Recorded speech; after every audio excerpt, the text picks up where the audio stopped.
Guys, I hope that I can put this thing back together. Welcome to D-Tech. My name is Edmund, and today we're going to be taking apart the new Switch OLED. Alright guys, so I'm not going to do an unboxing or anything. I know plenty of people have gotten the Switch OLED already, and they have done an unboxing. I'm not really one of those channels anyway, so I just want to take it apart, and we're going to do that. So, a few things you may need. You're going to need Phillips and a tri-wing screwdriver, and I just have a couple spludgers and a pry tool. So, what I'm going to start off with is going to be these two down here. These two screws are Phillips, and this one up here. One thing I did notice is that compared to the original regular Switch, these are magnetic, which they weren't before. So that's a good thing. Very nice for people who are going to be taking apart those screws. Also, another thing I noticed is that these, what they screw into is actually threaded, whereas the originals, they were just like self-tapped. So if you are doing this, this is not a tutorial necessarily. Just going to kind of show what's on the inside, see if we can take it apart fully all the way down. I've partially taken it apart before, but not all the way down, so we're going to see if we can do all of that today. So then you're going to have two tri-wings under the kickstand.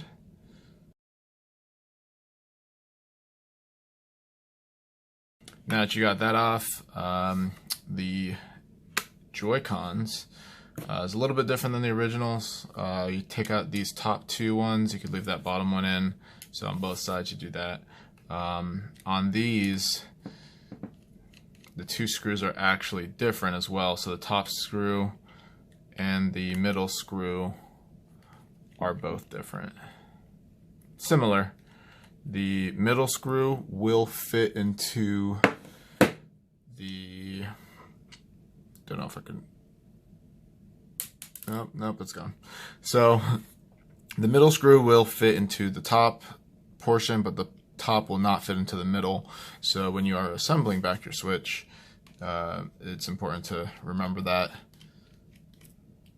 Something that I noticed.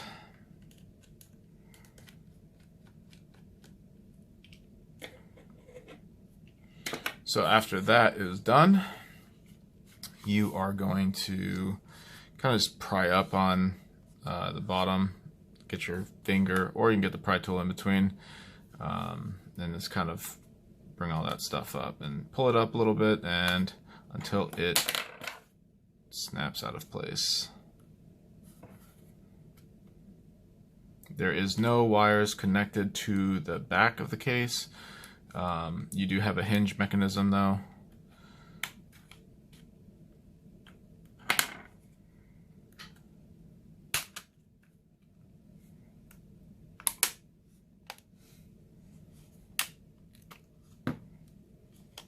Not really sure what's going on down here, but I mean, if you're gentle with it, maybe it's just some glue that's on there, but it does seem like it will come off. You may need to peel from the bottom side first, but then yeah, you get that off. Put that aside. So on this portion, let's see, you're gonna use Phillips, and these two things, I guess they're probably the Wi-Fi and maybe Bluetooth or something like that, the antennas. So there's a bunch of screws here. There's one here, one here, one here. This one, there's a little small hidden one here. Actually, this is not a screw to take out yet. These two down here, there's the one in the middle, one here, and one here. So I'm going to start with this one right here. There is some tabs that the wiring goes under, so you don't want to just like try to rip that off too fast or anything. And then move that out of the way. Let's take these other ones off.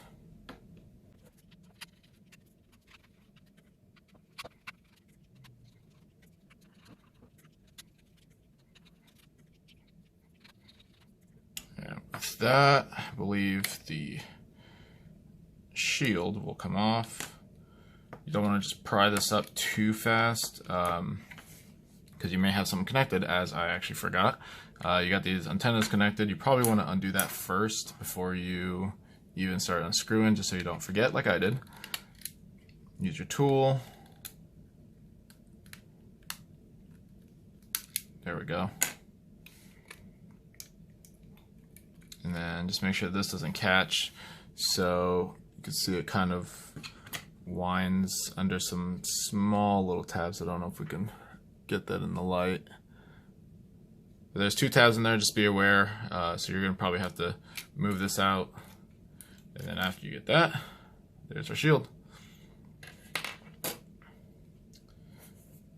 So of course, you want to unplug your battery.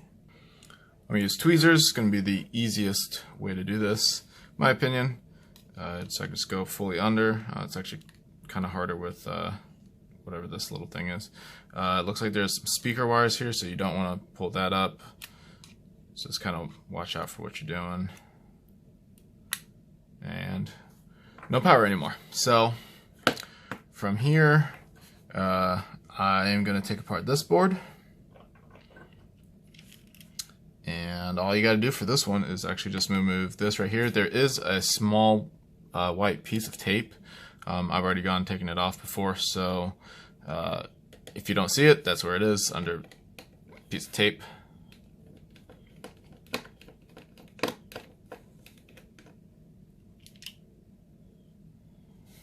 And then this will come off.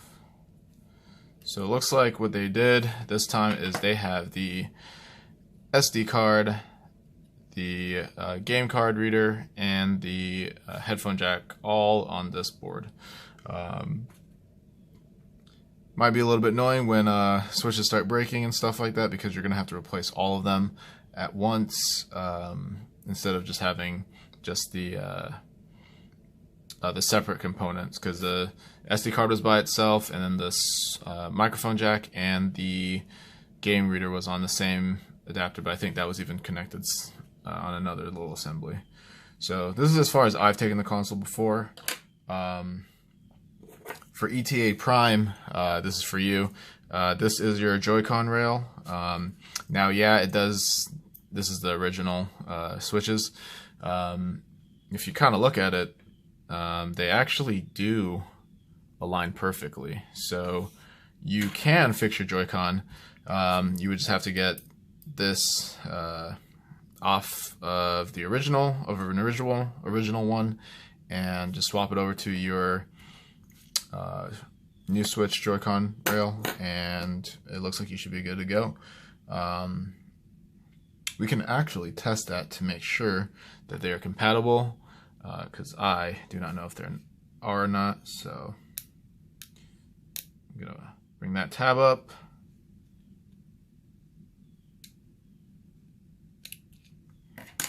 Get that out.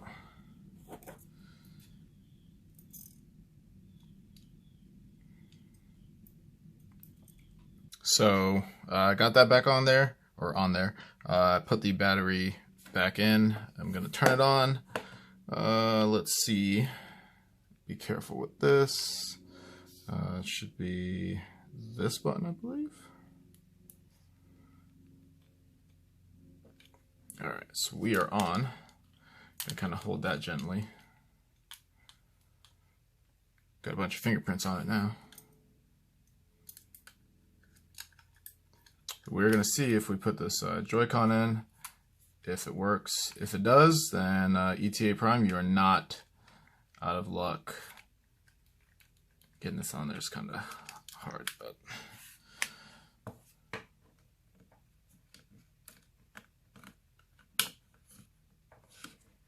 So, looks like it snapped in. So, home button works, and looks like that works. So, all you have to do is just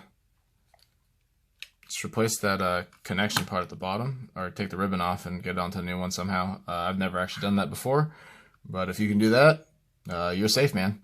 So, all right, I'm gonna replace this back, take it off actually, and we're gonna continue teardown.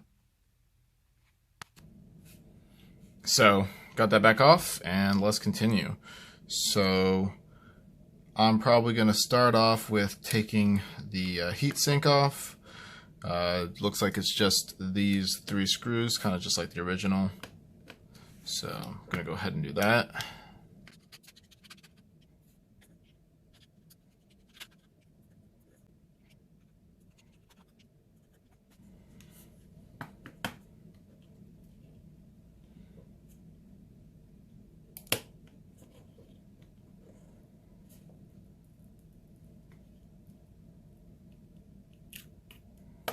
Looks like that's off. Gonna put that in a safe place. Kind of looks like they just used the same heatsink compound they were using before. The paste, the heatsink, more paste. It looks like the copper shim, and probably under that again is more heat paste under it again. So let's start unplugging some things. It looks like we got this connector. Looks like the fan. I'm not sure what this is actually. Possibly a backlight. Looks like we have the other Joy-Con cable, the 2 speakers, and looks like that's it. So start tearing some stuff out.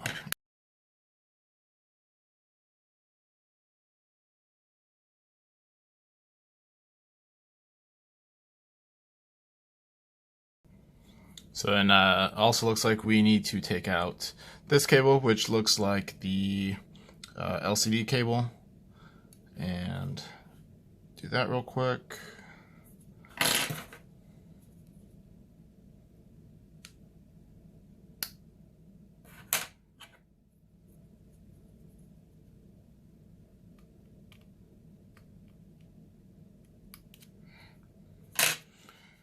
All right, so it looks like we got all the ribbons taken out.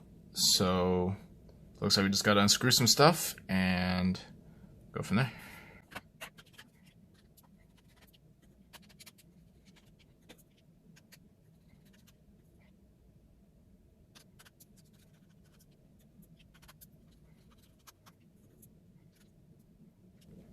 So it looks like I got everything off. Hopefully I did.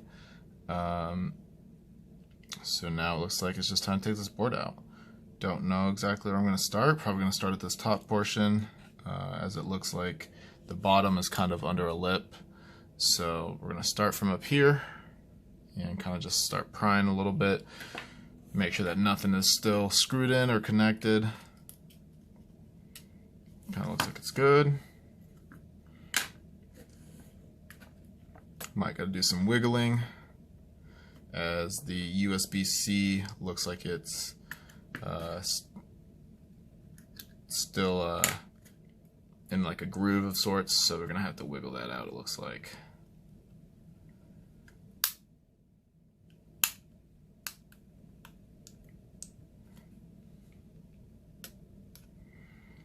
This bottom portion actually may look like it comes out or something. It's tilting a little bit over here. Not exactly sure.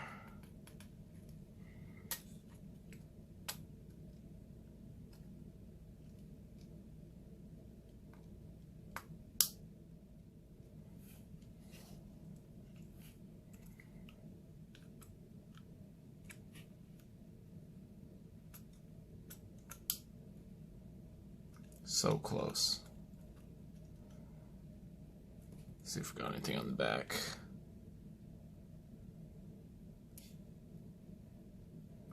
I think it's got to tilt it up kind of high.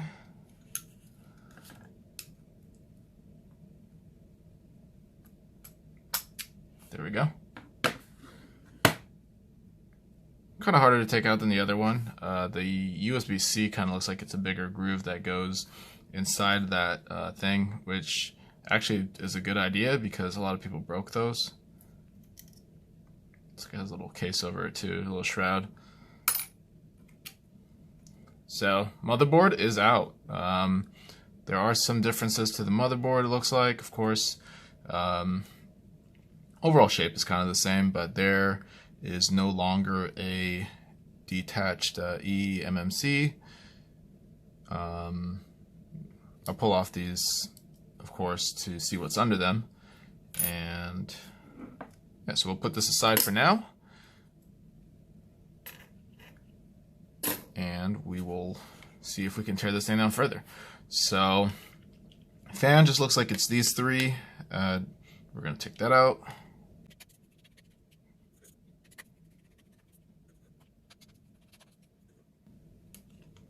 That just comes right out. Let's see what else we got. Speakers don't look like they have, they do. So there's a screw for the speaker right here. This is your right speaker.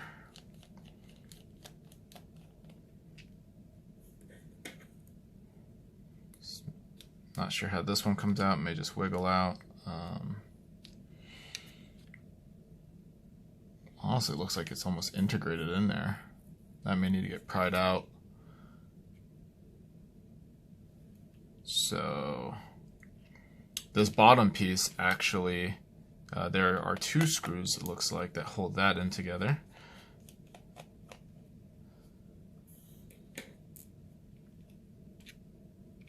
And there's one here.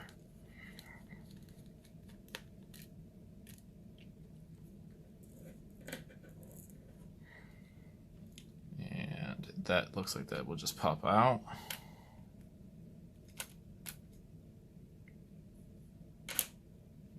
Doesn't look like you can get to that with the motherboard on, so you're going to take the motherboard out before you can get that piece out. Not sure about these speakers, as they kind of look like they're just all in there. Let's see if we can pry it up.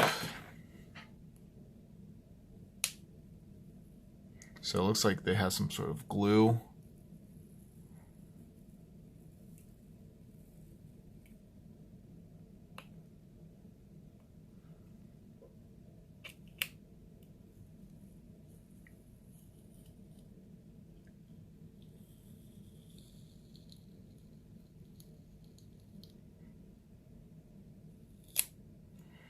So it looks like the speakers are underneath this flap right here. Let's carefully pry that up.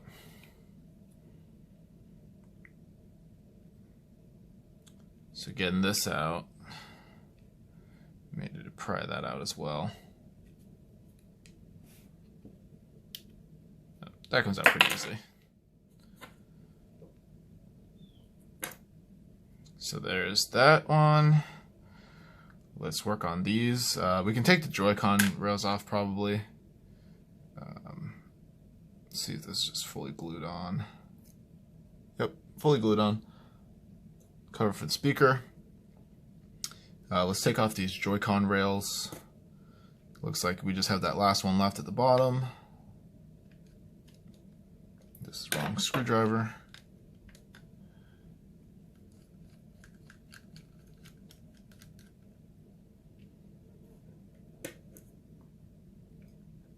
And that just comes off. Little bit of glue, but not hard at all.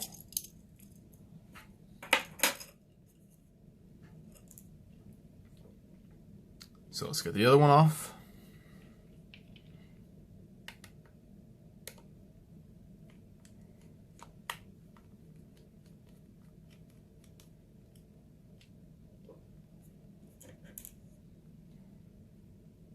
Comes right off.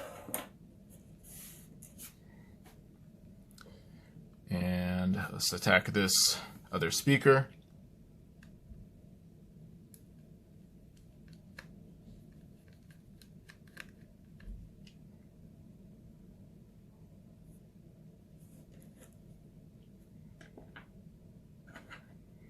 Like I said, just gonna do the same thing again, just pry from where that screwdriver goes in.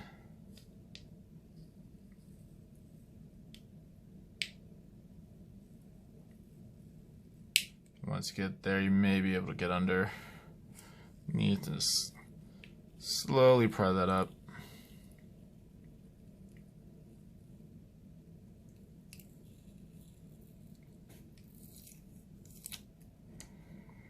So that'll come off.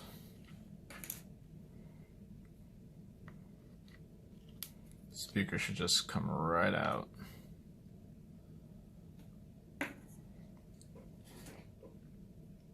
So looks like we've got pretty much everything out already. Not really sure what's holding this, and the other one had some screws that you could take out. I'm really not seeing it on this one, so I'm not sure actually how it comes off. I do see these two. Let's see if that reveals anything.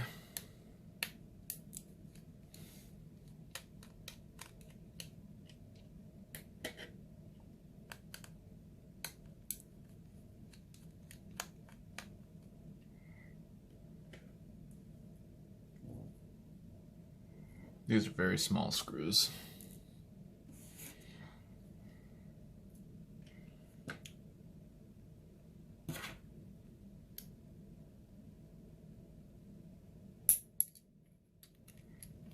Doesn't reveal anything.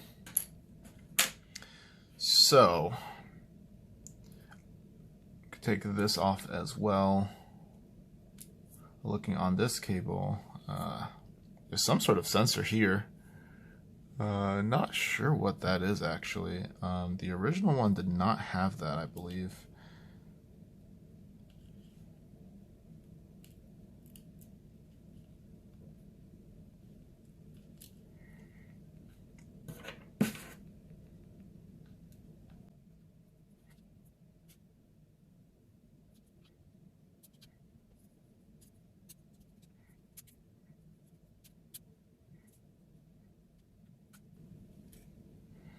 There is your cables with the power and volume buttons. And all that's left is this battery. Now, again, I do not see any screws left to take out. So this may be something where you actually have to take the screen off from the front. I'm not going to do that, but for people who do repairs and stuff like that, that may be your option if and when they ever sell screens, replacement screens, and you need to do that. Connectors here, so it looks like that has all your power and stuff already in it. This cable does look very similar to the one on the original Switch, so you may possibly be able to use the OLED screen. The problem is the orientation of everything, honestly. So the original motherboard isn't going to necessarily fit on here. It may softly fit, but with all the mounts and stuff, it's probably not going to fit. So unless someone creates some sort of layout, I guess you could say, it could possibly be done. That could make for a cool project. Probably above my skill level, but for someone out there who may be interested, if you create a layout, if you test the screen, if it works with the old Switch model, maybe possible to make some sort of upgrade. But for the price of what the Switch is, it's $50 more than a brand new one, so I'm not really sure if it's worth it. But there you go, guys. So we have fully taken apart the Switch OLED. I think this is the first full teardown on YouTube. And yeah, so I'm not gonna make a video, I'm not gonna put it back together in this video. I do actually want to take apart these two and this one to kind of see what's under it. So we'll move that out of the way. So I'm gonna go ahead and take these off because sometimes they are a pain. And I will get back to you guys. So we got the covers off. Pretty much these look the same. I'm not 100% sure if these RAM chips are the exact same. But it looks here to have, I'm not really sure what that is even, what module this is. Your APU is there, same, it looks like. This looks like the new location for the eMMC. So this is pretty much the teardown for all the console modders out there. This is going to be something new because with the old switches, this is a clone chip. You had to put your eMMC on here, so you will not be able to do this as it is on board. It's on the motherboard. So the SX core and the HW Fly clone chips are out.